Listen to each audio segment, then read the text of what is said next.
Hola, este es un mensaje para todos los amigos ciudadanos de Panrico que están llevando a cabo la huelga más larga prácticamente de la historia.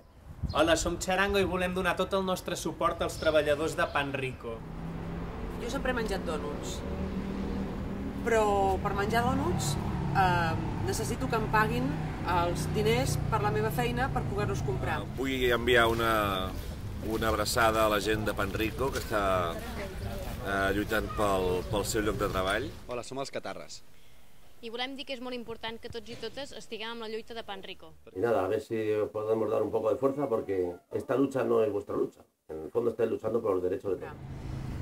Si a mi m'acomiaden, no compro dònuts. Si no compro dònuts, l'amo del bar que em ven els dònuts ha de plegar perquè no anem a comprar. Si l'amo del bar plega, no va al teatre.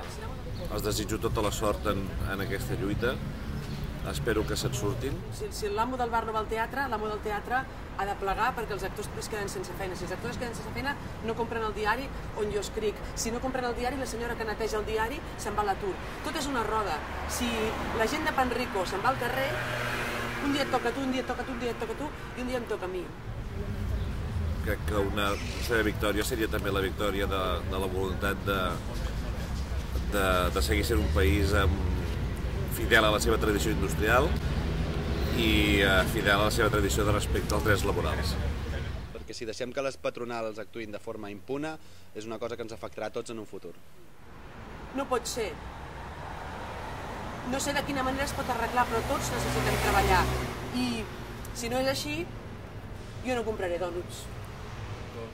Sou un exemple de lluita i dignitat.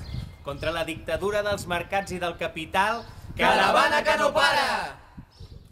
Nada más, un abrazo. Hasta siempre.